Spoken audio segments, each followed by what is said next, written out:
Good afternoon, Mr. Chairman. I'm Melissa Flournoy, Chair of Louisiana Progress Action. I'm here today to ask you to defer Senate Bill 388 because this bill does not do what it's intended to do.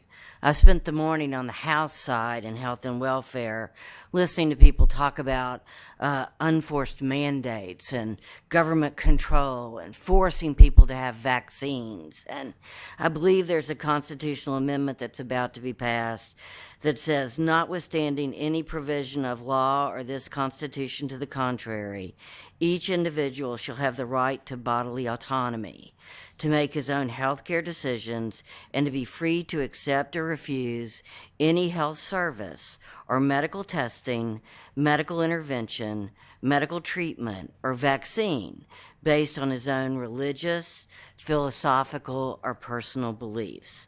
This article shall not be construed to conflict with Article 1, Section 20.1 of the Constitution of Louisiana. And so I guess I'm here because I'm confused because in one instance it's invasive to encourage people to get a vaccine. In another instance, it's not invasive to try and regulate the personal decisions that women make about childbearing. You know, I really am concerned about the unintended consequences of this legislation. One of my friends recently suffered a miscarriage, and she went to the emergency room. Now will she be asked, what did you do to cause your miscarriage? What did you take?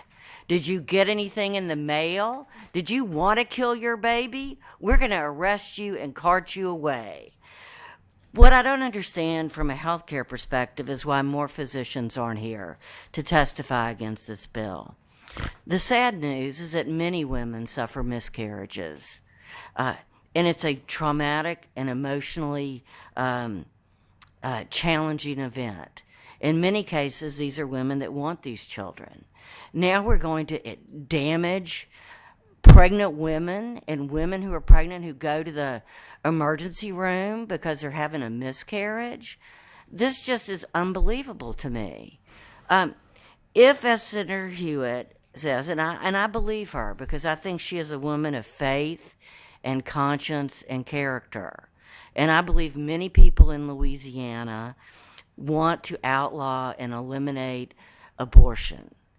I think we want to control the rights of women to make healthcare decisions, and I think we have done an excellent job in the last decade of further constricting access to healthcare. In order to receive a medical abortion in Louisiana, you have to make an appointment, you have to see a doctor, you have to have it's essentially the same process as a surgical abortion.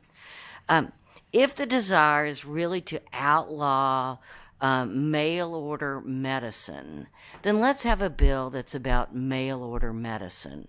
You know, one of my concerns is that we treat reproductive health drugs inconsistently. You know, one of the fastest growing areas of mail order medicine is Viagra. Did you know that you can get Viagra in the mail by going online or on the phone? Viagra can be mailed to you. Did you know that Viagra is intended to cause an erection in a male with the intention of being able to participate in the act of sex, which is the act of procreation?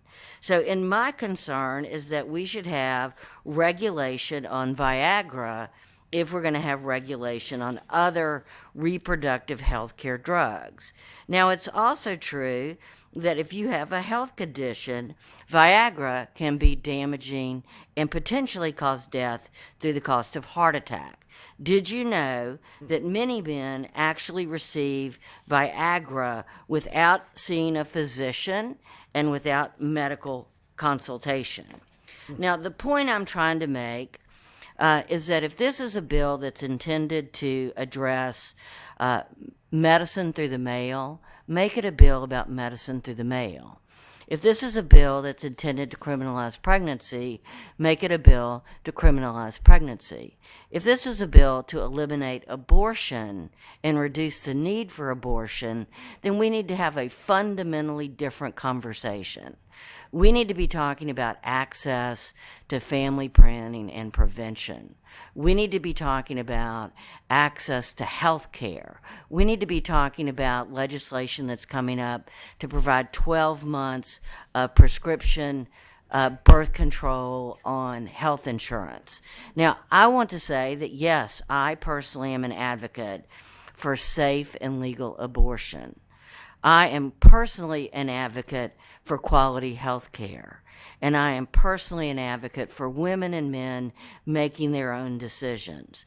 What I am not about is a need to criminalize and punish women at their most vulnerable, in their most fragile conditions, and to criminalize women who may have a miscarriage and are now going to be enforced with an interrogation, lack of respect, and the potential harassment and punishment.